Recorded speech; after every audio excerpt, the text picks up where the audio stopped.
Recorded at the WNDU 16 News Now studios, this is the South Bend Tribune's Pot of Gold Notre Dame Football Podcast. Here are your hosts, columnist Tom Noy, Notre Dame football beat writer Mike Baradino, and WNDU's Jackson Neal. He is Jackson. He is Mike. I am Tom. And this is the best day of the year, as far as I'm concerned. Best day? It's the best day of the year. Why is today the best day? Anyone know why today is the best day of the year? No concept of a plan. Florida State week? Easy week? It's the first day of the Notre Dame men's basketball season. Oh, there you go. Let's go. Stonehill. Happy Tom Noy Day. And to celebrate, we are going to have a 3-hour Notre Dame men's basketball podcast starting now. Oh, okay. I got to clear my schedule. And go. Mike Baradino, tell me all you know about Stonehill College. Stonehenge? Stonehill. Oh. That's Stonehenge. Yeah, it's 6 of one, half dozen the other. I'm relying on you. I got nothing. Nickname? The Skyhawks.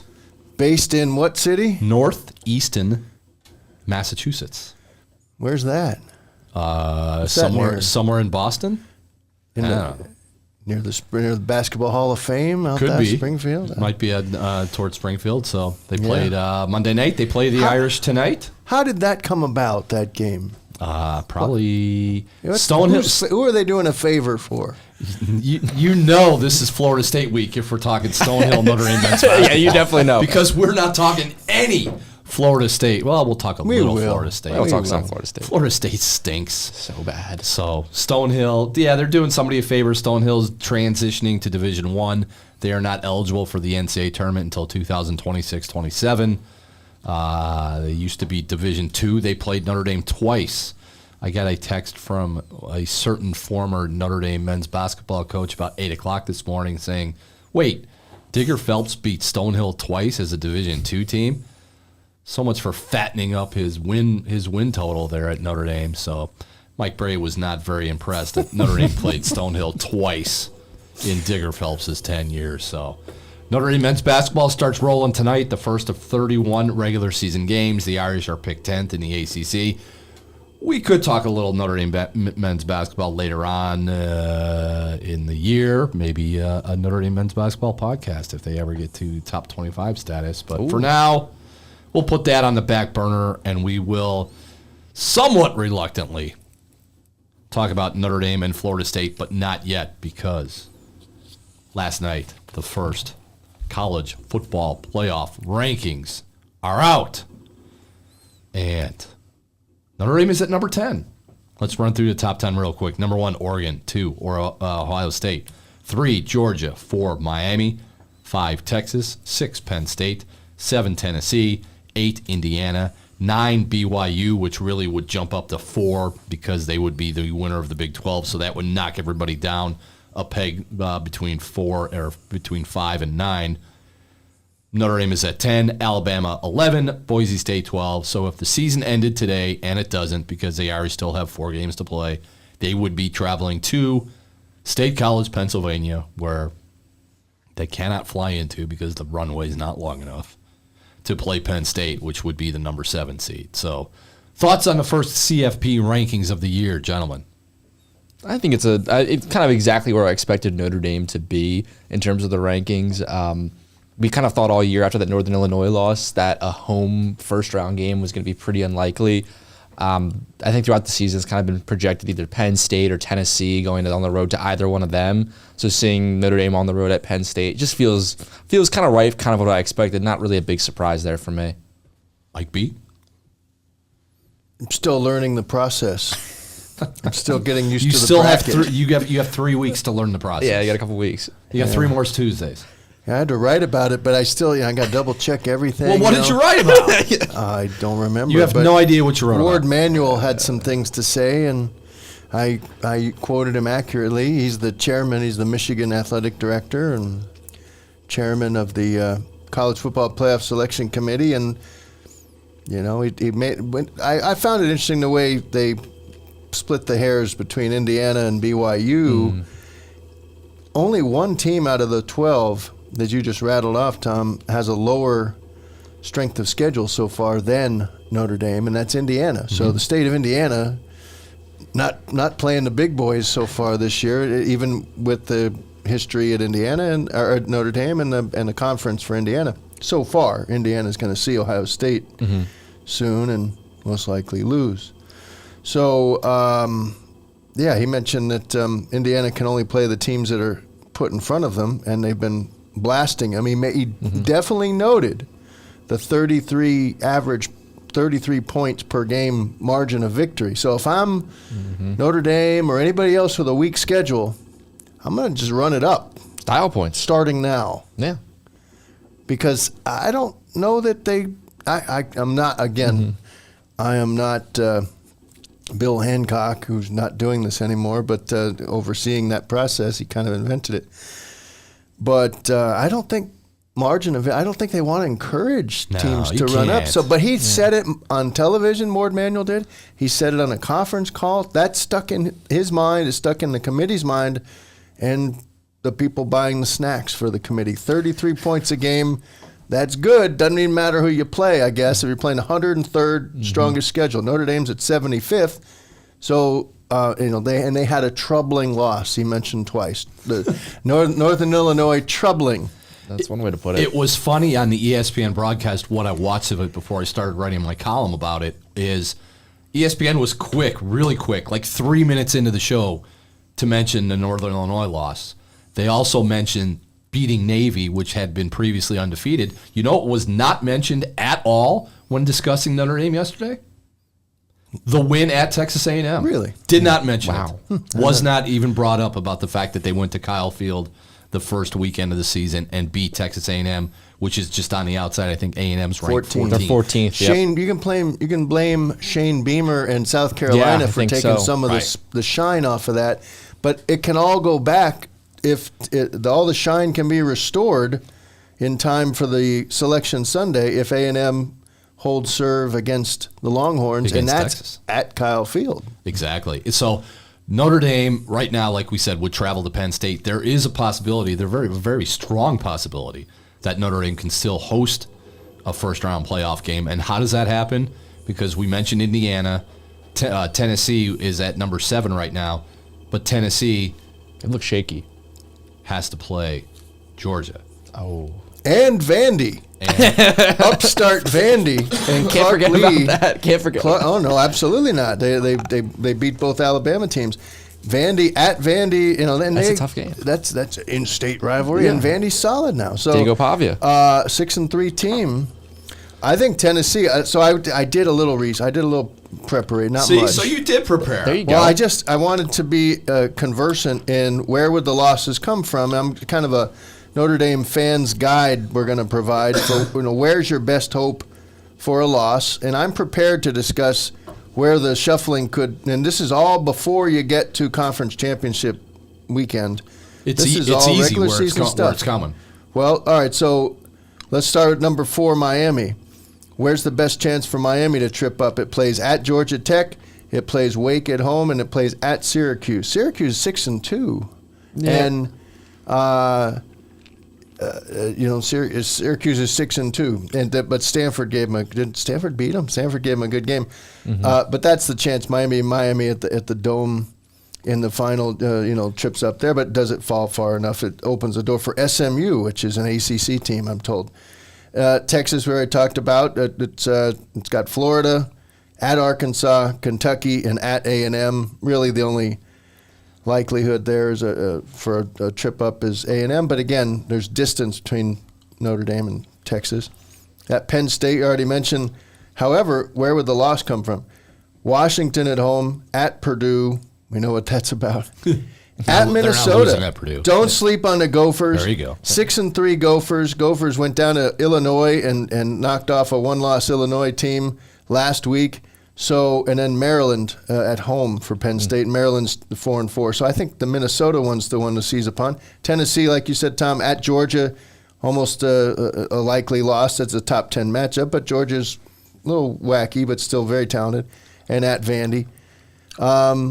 Indiana's almost certainly going to lose at Ohio State, you would think, and that's the chance to get them, but Michigan and Purdue at home on the other side of those. And then BYU, I see, I think at Arizona State could be, they're at Utah, and then they have, which is not really Utah this year, Kansas, at Arizona State, which is 6-2, and then Houston at home. So I see and Iowa State lurking there if BYU trips up. So, but one there's thing a lot, as you wrote, there's a lot of so losing much to do. But much. When you look at those teams, you get the whole thing about the conference championship games. Right. And is losing in those is not having one for Notre Dame help them? Like I'm looking at a team like Indiana, who they lose at Ohio State, but still one loss in the Big Ten. Do they somehow maybe still get into the conference championship game?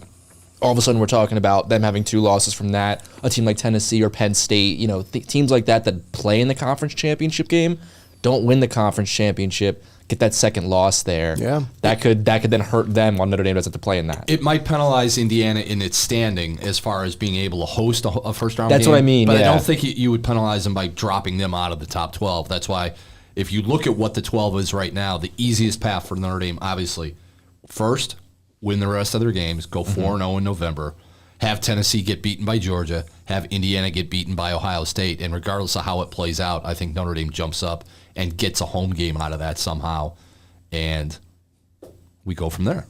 Still crazy to think that Notre Dame there's that clear of a path to host a game. I think because I think after NIU we kind of all said the hosting that whole idea is out, but the way the season's turned out, it was out because it was so far down the college football road that you couldn't look at it and say, because we had no idea what this playoff was going to look like.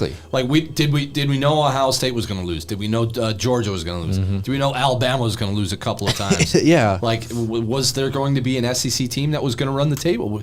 We had no idea, but now that November's here, it's starting to clear up to the fact that, all right, this is what Notre Dame needs to do to kind of maneuver itself to host a playoff game. Yeah, the fact that Notre Dame enters this first playoff ranking ahead of Bama, I think that's probably something that none of us would have guessed.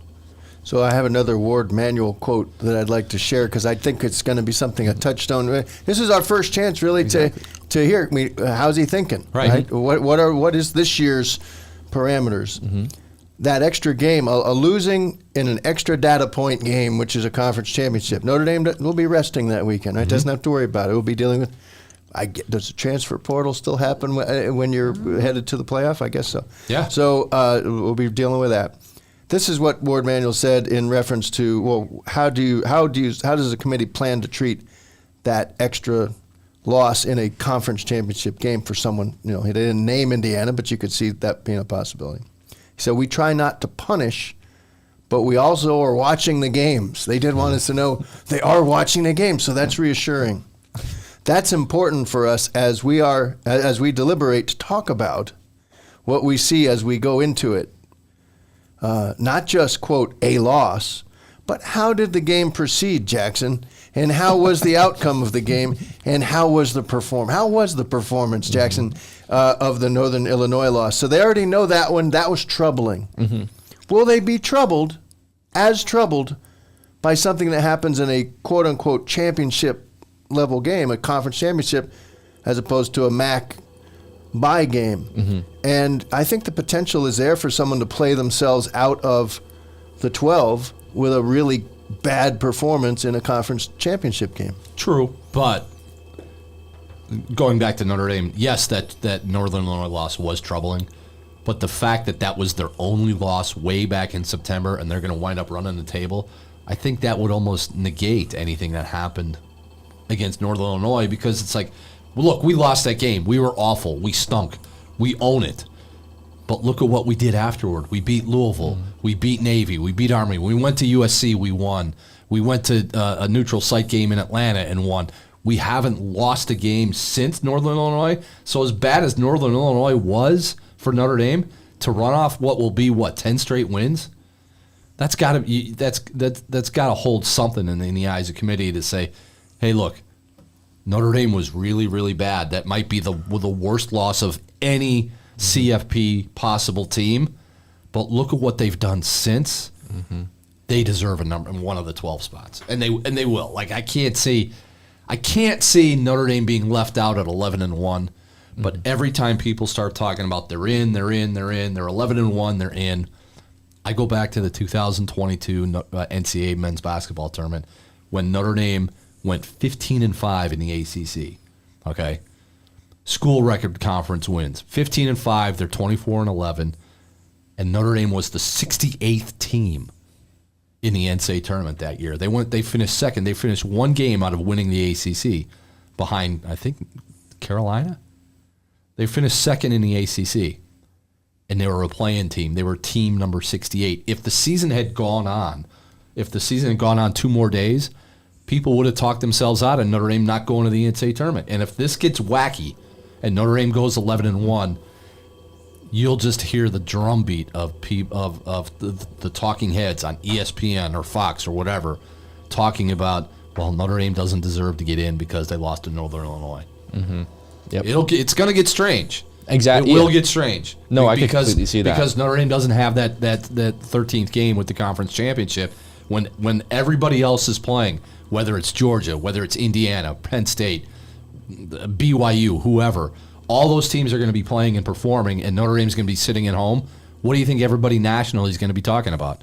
All those schools except for Notre Dame. Yep.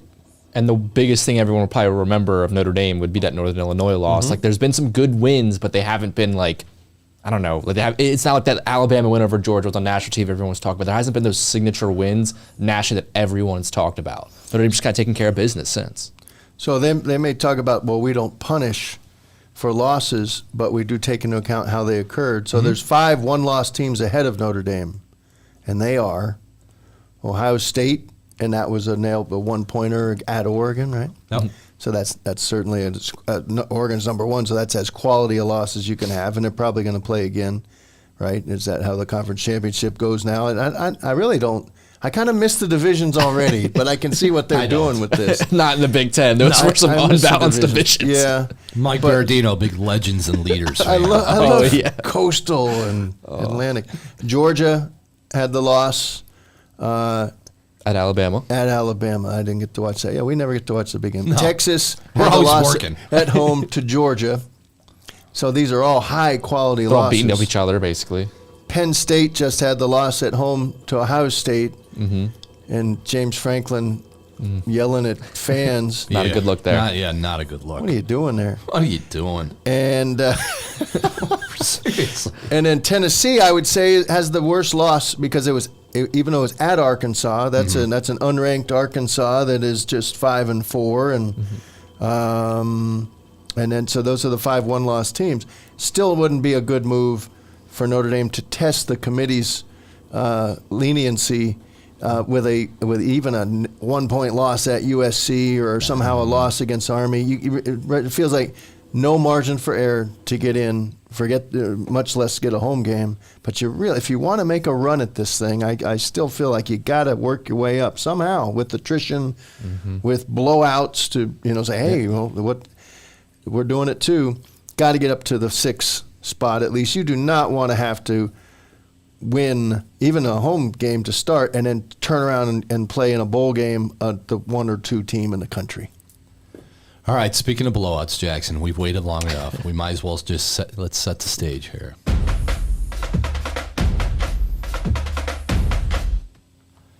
Here comes Florida State into town, 1-8. The 1-8 Seminoles. Cue it. I don't think there's going to be a lot of that going on. Do you have that? I don't have. If they were 8-1, I'd chant? have that loaded up. But Florida State 1-8, Notre Dame 7-1.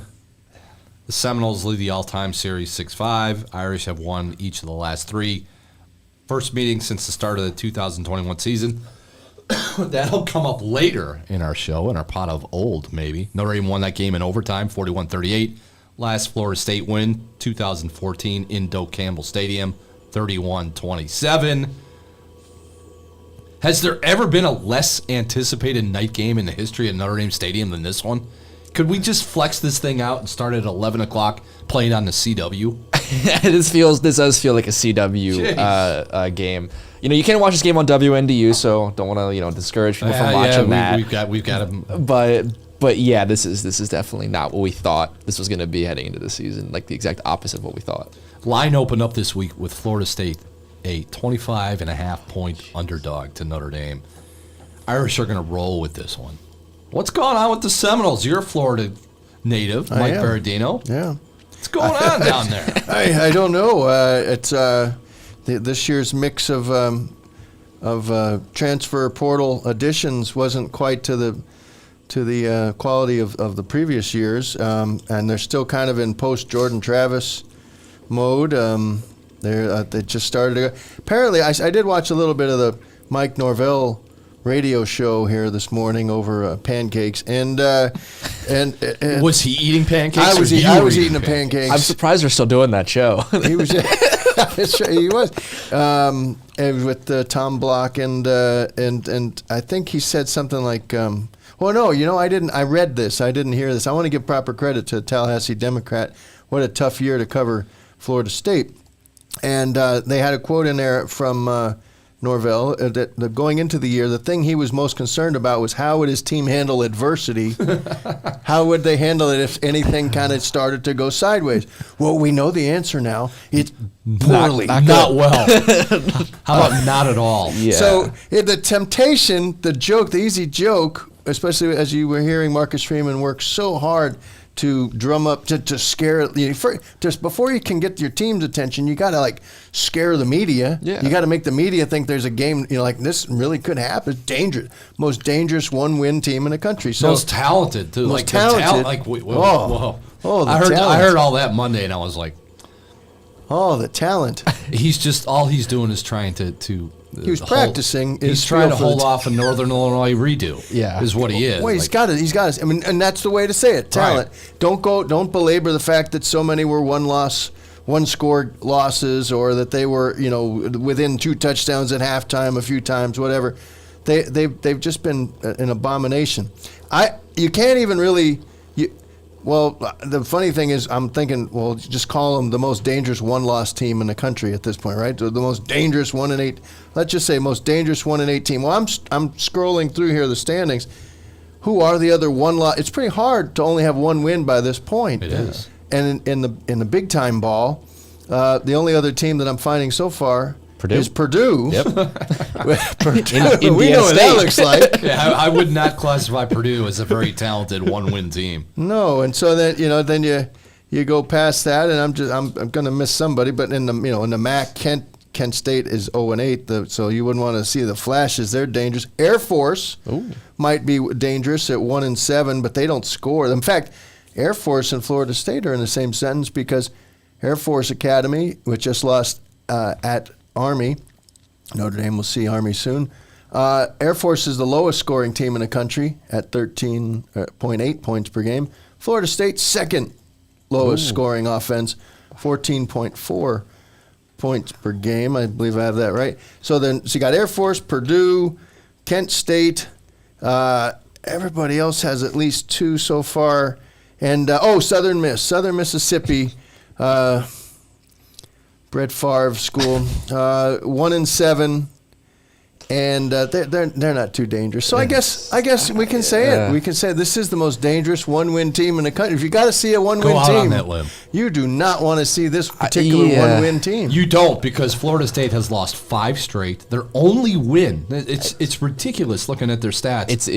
Their only win is at home to Cal, and they won that game 14-9. When Cal was hot. That's kind of a good win. Cal was on the rise. They had Miami coming soon, and they looked ahead or something. And that was kind of a shocker. Solid win. Yeah. Second quarter has been Florida State's downfall. They've been outscored 84-34. And this is a year after they went undefeated. I know they got left out of the college football playoff, and Mike Norvell was a hot name. He was going to maybe talk to Alabama after Nick Saban retired. He signs an 8-year extension worth over $84 million. What do they do down? They're stuck there. They can't do anything. You mentioned the buyout yesterday, and I came across that. What is it? $63 million. That's like Jimbo Fisher range. $63 million. That's even more than Jimbo, right? And you don't buy. Mike Norvell's shown enough, both at Memphis and there. You give him. He's getting this. They'd have to face plant. One more time, maybe 2 more times. He hasn't had the big blow up. There's no nothing's gone viral with him yelling at fans or anything. They're just kind of taking their lumps, and it has to feel like they're gonna take a lot more this weekend. But no, it's confounding because you can't even blame it on DJU, who's just Pronounce awful. it. But Uyunglele. DJU. Well, honestly though, he was awful before he got to Florida. Yeah. Like he was not. His best game may have been the first game he ever played against Notre Dame at Notre Dame Stadium. Yeah, I mean, really, if you had looked at his career, I mean, no matter where he went, it was always like, oh, well, there was that potential. There was another. I mean, it never came close to that again. I felt he was hot that year in 2020 when Trevor Lawrence had COVID. Oh, dude, look at this! They've got two unbelievable quarterbacks. He went to Florida. He went to Oregon State for that 1 year. He didn't do much. They were okay. They were solid, but it wasn't. I picked them. I will own this. I picked that Oregon State team to go to the 14 playoff last year. Because of him at quarterback? No, because they had a stout defense. I knew Jonathan Smith could really coach, and Michigan State knew that too, and they took him, and now that's where he is, and he knows what he's doing. And they were a power team, and I kind of I fell for the narrative of they and Washington State were going to be left behind. They were orphans of the Pac-12, and I thought, how cool would it be if one of those two orphans got in? That didn't happen. Yeah. All right, is that enough Florida State talk? Might have been too much. What else can we say about Florida State? Well, we won't say anything about Florida State. We'll stay in the state of Florida. Last week, some breaking news last week from the Miami Herald reporting that Notre Dame and Miami are going to open the 2025 season sometime Labor Day weekend in Miami Gardens. Yet another year that Marcus Freeman does not open a college football season with a home game. Yeah, that's... Ohio State, Dublin, Texas A&M, and now Miami Gardens.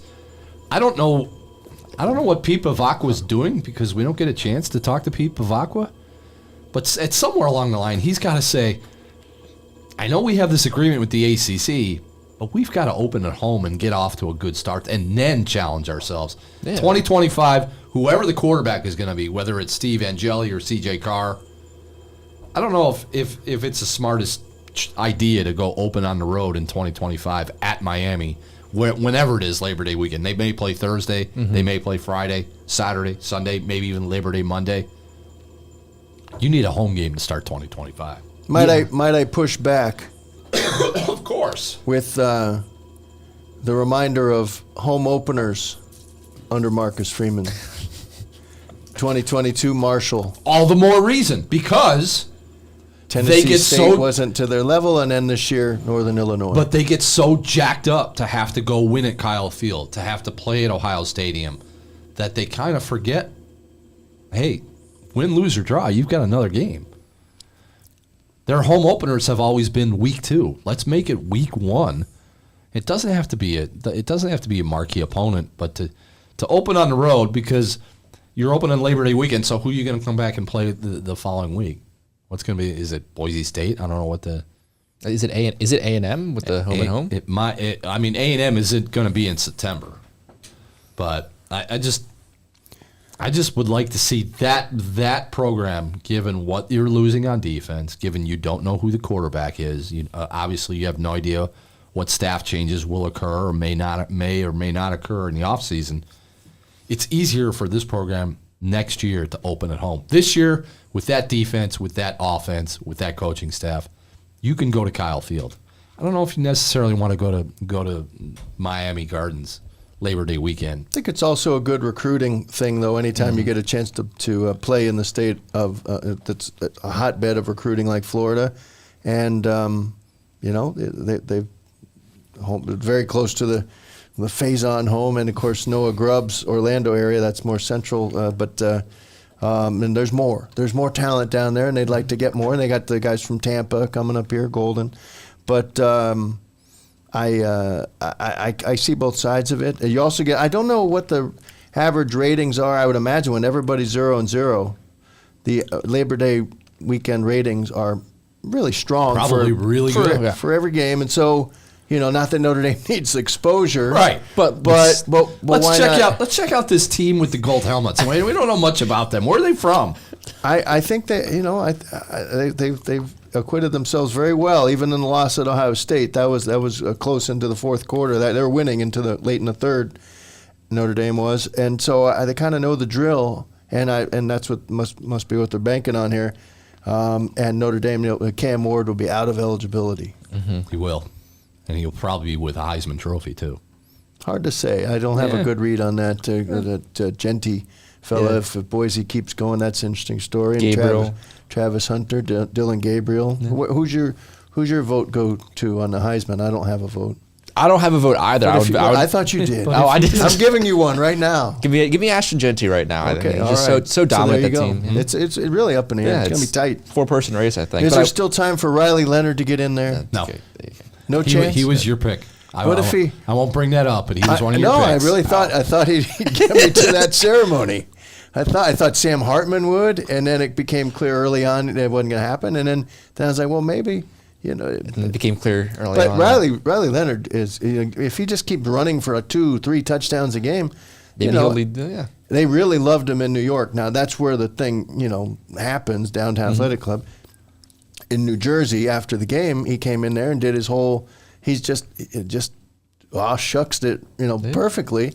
And the local media and the national media they just love it, and we love it too. It's good. So it's good stuff. He's always, has that guy ever had a bad day?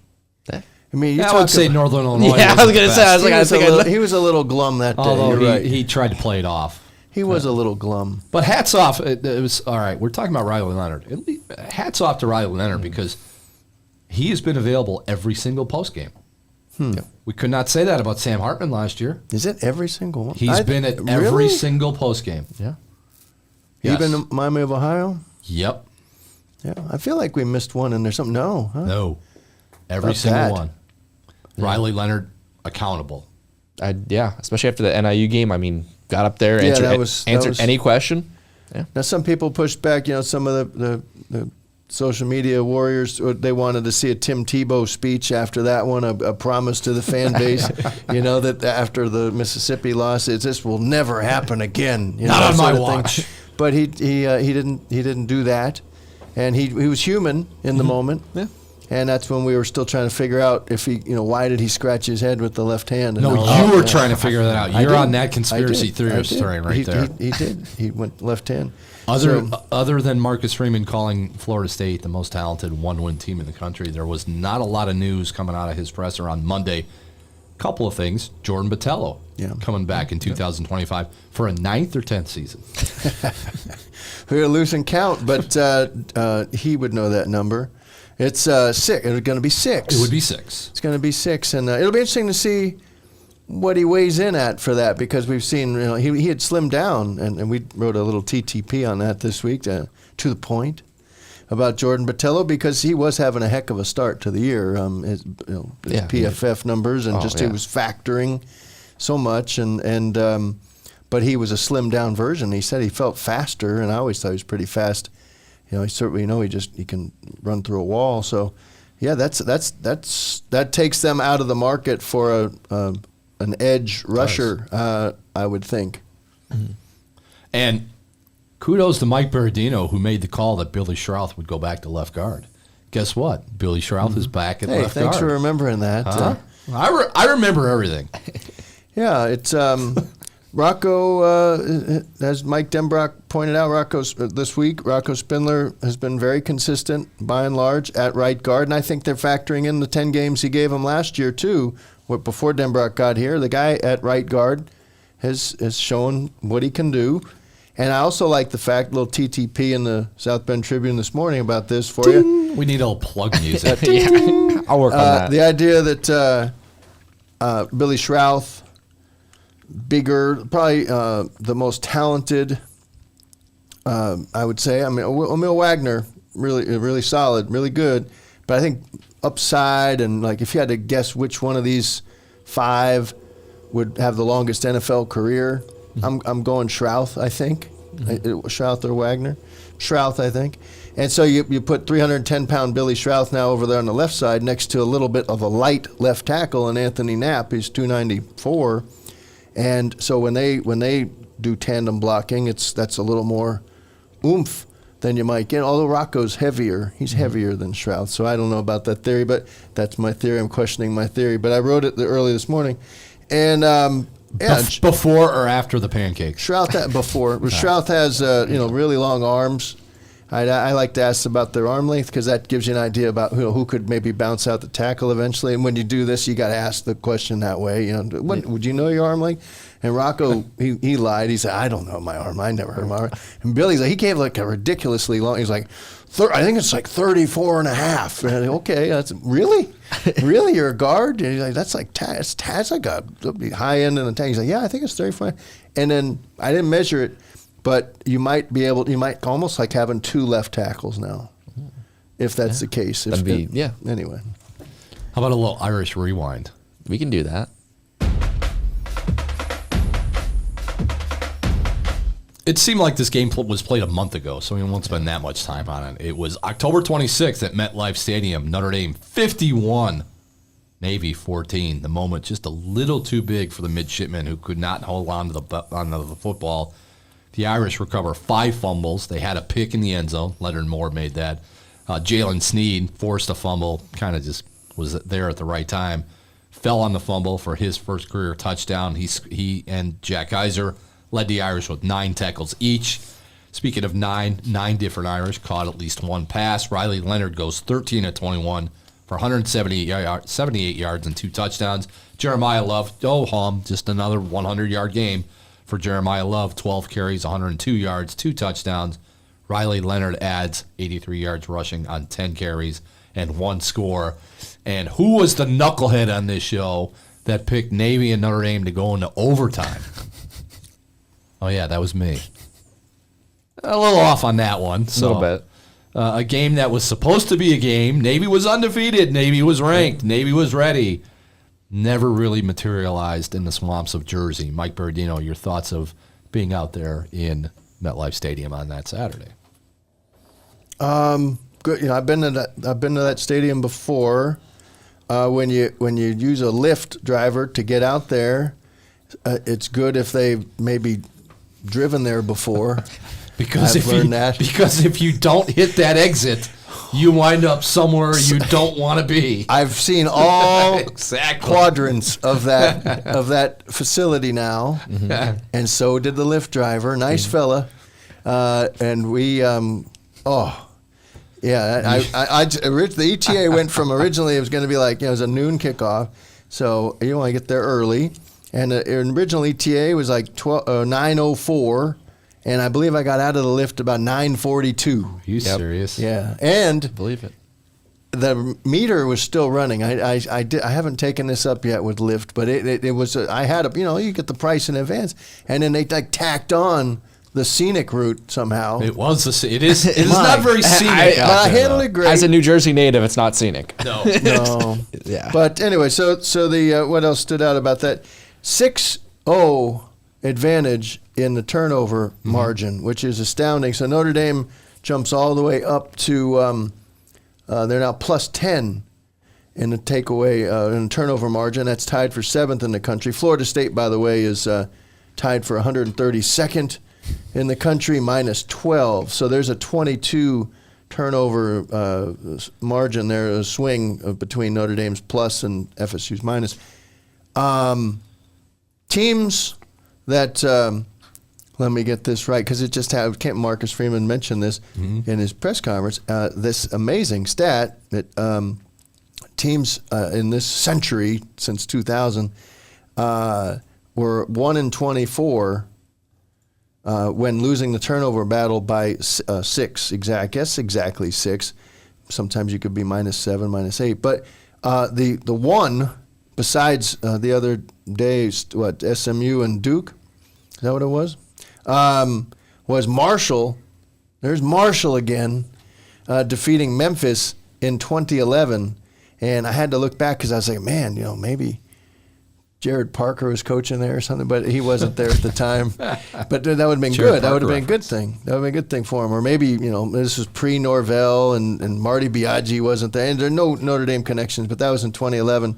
And the guy who was coaching Memphis at the time now is on the staff at my alma mater, North Carolina. He's a running backs coach. think it's Larry Turner. But that's hard to do, to win down 0-6. And the other thing is, the Navy just kept dropping the ball. It was just it was unforced. All over the place. Like it was a greased pig. And then you even had a dropped Philly special Yes. in the end zone. Beautiful play, and Heisman Horvath didn't. He dropped it. That's over. That went by the wayside. Yeah, after so that one. you got to respect Navy. You respect what they're going to go Sure. on to do for our country.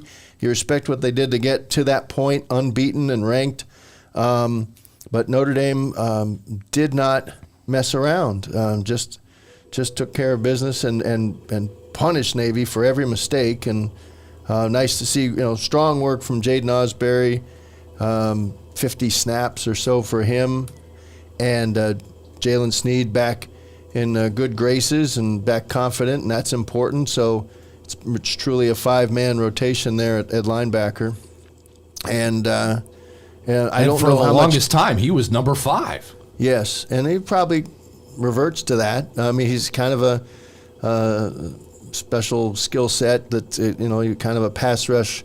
Maybe they'll give him more time this week. It's a good week to give Kaiser a little bit of a break, I'd say. But I don't know carryover wise when it's Notre Dame and Army on the 23rd of November, how much they can draw upon, because Navy's throwing it around more, and Army can throw a little, but I don't think to this extent. So you would think generally, well, I do think they are gonna have Tyler Buckner very helpful again in the preparing for the triple option and that week. But first you got to take care of business against this very talented Florida State team.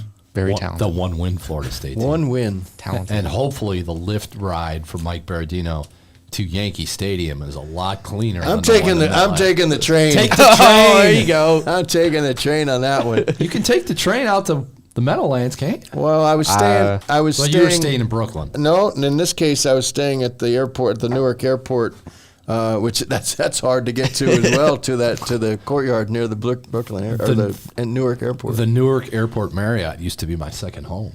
Yeah, Back in the Big East days. I've stayed there before for postseason stuff, but no, it's just it could be a little more Convenient. out there. And That's New Jersey for you. That's North Jersey. I'm from South Jersey. Okay. There's a whole thing there. Bill Belichick was there apparently at the game, and I didn't get to chat with him or anything, but he was cited, and I believe John Bon Jovi was running around there, and I didn't get an audience with him, but they claimed that there was a lot of people there, and 76,102, and game's over. Game's over, and so is this. So is this segment. It's pot of gold, pot of old time. All right, the most obvious pot of old would be to go back to the game of the century, but we're zagging on that one.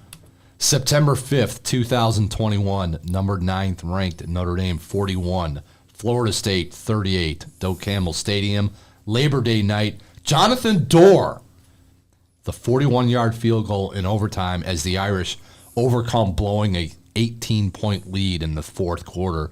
They were up 38-20. Florida State tied it 38-38. What makes this game remarkable? What makes it unique?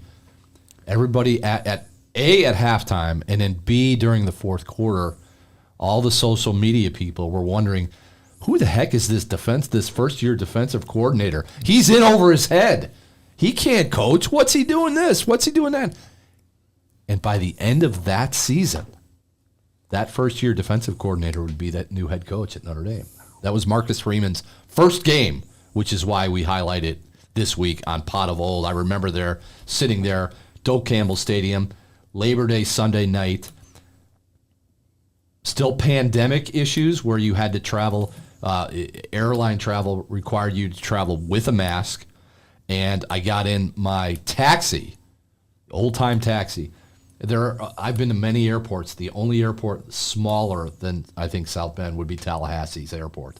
Get into my taxi, and the 25-minute drive it took to get from the airport to my hotel that weekend, the driver's telling me about how he didn't get the COVID-19 booster shot Oh, man. because the federal government would then be able to spy on him. And I'm like, just get me out of this car. Can I just get out and walk on this interstate on this interstate right now, please? That's what took so long to get to the hotel. Was he didn't have a GPS. He didn't want to be tracked. He did not have a GPS. There you go. And he didn't know where he was going. Yeah. I had to direct him. So wow, that's my memory of that night. Also, some other notables. Let's see, what else did we have? That was also the first game of one Jack Cohn. That's right. Who goes 26 of 35 for 386 yards and 4 touchdowns in his Notre Dame debut. And we said, wow, look at that.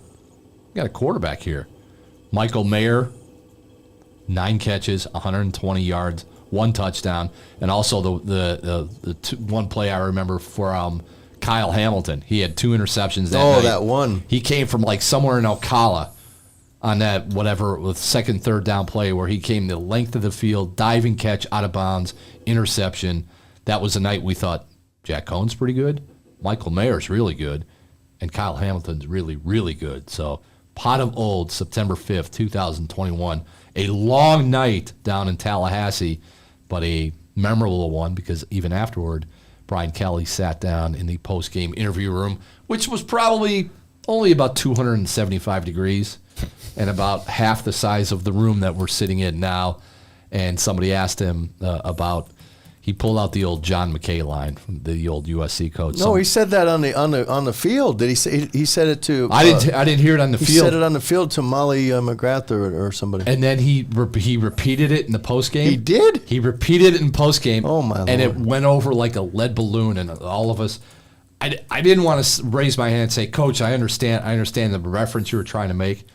I believe Allison Hayes asked him about something about the execution that he saw in that game or something, and he was like, "I'm all for it." This is the question. Right. This was the he pushed. He was premeditated. Right. You knew he wanted to say that. Yes. He said, "I'm in favor of execution.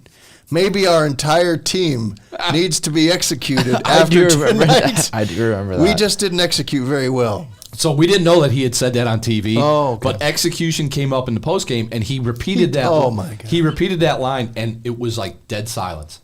And he's again with Brian Kelly. You never knew if he was joking or if he was like when he tried to be funny, he couldn't be funny. Yeah. And he's like, guys, that's a joke. and we're like, we know it's a John McKay line. Like we know what the line is, but which was different because he said somebody asked you need somebody to set you up for that. Right. He used that at USC. He used it with Tampa Bay Bucks. And what did you think of the execution of the offense? I'm in favor of it. You cannot be your own Ed McMahon. You have to get the setup there. And I think I remember first year at LSU seeing that clip where he had to remind the press corps down there that was a joke. That was a joke. So that was that night also was the 33rd straight win over an unranked opponent dating back to 2016 for Notre Dame. So I don't think they're at 33 anymore after Northern Illinois. No, there was a few of those long streaks of that would be classified as ho-hum, but things like non-conference, things like unranked, things like not blowing a fourth quarter lead at home, that's gone. And then of course he had a 20-plus win streak in November, and those were underestimated. What was not underestimated was the delivery of jokes, and but he could be funny. It's got to be organic. It's got to be snide, right? But I don't know what that somebody ought to do a 30 for 30 on why did he say those things after that particular game, which is a great game. Just talk about the game. It was if they had lost, I understand. You won the game, but you won a game in Tallahassee. It's 95 degrees. Just do the press conference, get on the plane, and get home. Don't try to do stuff like that. So that was Brian Kelly. That was our pot of old. We've got one good speak up question for the week. Let's go speak up. Comes from Dennis Havert. Jackson, I'll go to you with this. Sounds good. With Benjamin Is that Morrison's, the guy from the Allstate ads? Maybe. Yeah. And that also, that's also Haysbert? it's also what's his name from Major League? Wild Thing? No, Pedro Serrano? Serrano. Or, yeah. What? Is it? I think it is. With Benjamin Morrison's injury, is there any chance he will return next season to show that his hip is healthy? I don't think so, right? I mean, he's a top 15 projected player right now in the NFL draft. I know hip injuries are kind of weird, but I mean, when you're that high of a pick, I just don't see him. I don't think he comes back, right? He's done. Yeah, like you can't come back and say I'm going to prove that I'm healthy, because what happens? You do that, you're going to wind up getting hurt again. It's time for Benjamin Morrison to go play football and make a lot of money. Yeah, a lot more money than what he was making here. Still gonna make a lot of money going to the NFL. Like I don't think that this injury is gonna affect his draft position so much that he needs to come back. You guys you mentioned Kyle Hamilton's 2021 season. Well, a few games later, mid-season against USC, yep. Kyle Hamilton tweaks that knee on the sideline, making an interception, I believe, or in coverage. And it was a week-to-week thing from there. He was not pronounced out immediately. He never had surgery on it, I don't believe, but it lingered, and there was some hope in the meantime. Well, maybe he will come back just for that. What Dennis is hoping with Ben Morrison, but the fact that Morrison's already had the surgery, so he's out in front of this thing. He'll have plenty of time to recover for the run-up to the combine and everything else you have to do, team interviews and pro day and all that. And he didn't have to, even Kyle Hamilton kind of had to ease his way into full playing time here. Ben Morrison, by the Cal game, was a starter by game 3 here. And so there's plenty of tape on what that guy can do to shut down half the field. Oh, yeah. And but the nice thing from Notre Dame, sure, would they love to have another year out of Benjamin Morrison? Of course. But Leonard Moore, and now maybe we'll get a little look at and this is a good weekend to see some Tay Johnson, another subject of a TTP. Fort Wayne's own Tay Johnson now getting some time at boundary corner, the old Ben Morrison position. But really, Al Golden mentioning this week he's got more of a future, probably projects as their next slot corner, their nickel back. So he's going to be fun to watch. Pot of bold time. Let's go. Easiest segment of the show that we always wind up creating the toughest for some reason. One hot take, one score prediction. Like this. Here's my hot take. Notre Dame will be a bubble team this year, and they'll go 18-13. Oh no, that's men's basketball again. Sorry. Go ahead. I thought you were going to say Stonehill. No. We're not. Stonehill is not pulling the Citadel tonight. Stonehill is not walking into Purcell Pavilion and leaving with a W. Notre Dame, I have predicted to go 18-13 overall, 12-8 in the ACC, finish 7th, maybe be in some kind of conversation for our Selection Sunday. But year 3 will be the year for Notre Dame and Micah Shrewsbury, with the guys they have returning, with the guys that are going to sign next week, with part of that with that freshman class as it was ranked top 5 in the country. So that's my basketball talk. Jackson, give me a hot take. Give me a score prediction. I'm going to say it's the highest scoring first quarter of the season for Notre Dame. For them, I think they're just going to run this score up. I don't think this game's going to be close at all. 52-10 Notre Dame in this game. What would it take to be the highest scoring first quarter? More than 21. They scored 21 against Louisville. I think they either match that or that was a wild. Yeah, so I know it was a wild one, but I just think this. I think you mentioned they talked about Indiana having like the score difference mattering. I think Notre Dame's going to want to run it up. I watched a little bit of that UNC Florida State game. I mean, Florida State's just quitting this season. Like I think Notre Dame comes out ready to play, and I think Florida State just wants to get the season over with. Hot take, score prediction, Mike Berdino. This is a terrible. One of the things Florida State's terrible at is run defense. Yes. So I feel like the way I'll structure this is this a hot enough take for you? All 5 Notre Dame running backs will score a rushing touchdown. The top 5 different guys, plus Riley Leonard. I believe Florida State has given up 200-plus yards rushing in each of their last 3 games. something like that. 191 per game on the year. That's 115th in the country, giving up 15 rushing touchdowns. I think Notre Dame will get six rushing touchdowns this week. We'll give run for Leonard and all 5 running backs because Dylan McCullough, he runs a stable over there, and 45-3, Notre Dame. All right, my hot take: Xavier Watts is running one back for a touchdown this week. Yeah, I like that. There you go. Bad quarterback play, bad wide receiver play. I see Brock Glenn maybe throwing something over the middle, and a wide receiver going up and having Alligator just quitting on that. I hit my. I would like. Where do I collect on my hot take from last week? That's the end of the year. Because I hit on Leonard Moore. First career interception. I had to play that 2 straight weeks, but it happened. Not if you do it 2 straight weeks. Yeah, that doesn't carry over. You'll collect on your Leonard Moore's. He did it. He did it at Navy. First career interception. I know. You'll collect on your. I had that. You'll collect on your Leonard Moore prediction when I get my James Rendell 75-yard punt. How's that? He was the special teams I player know. of the week. There you That go. was just for you. It's my guy. So Xavier Watts will be there waiting. The ball's it's just gonna be a gift pick 6 for Xavier Watts. Yep. You've got a team that's playing for everything against a team that is playing for nothing and has no desire to be in northern Indiana on a cold November night. It's not gonna be that cold for us locals up here, but it'll be really cold for the people in Tallahassee. It's gonna be Notre Dame 38, Florida State nothing. So that's our show for the week. We'll be back next week to talk about Florida State. We'll recap the Seminoles. We'll preview the Virginia Cavaliers here on the Pot of Gold. Gold? Mold. No, it's not the pot of. It's the pot of a lot of things. Gross. Pot of gold. That's it. We're done. I'm done. I made it through the show without coughing that much.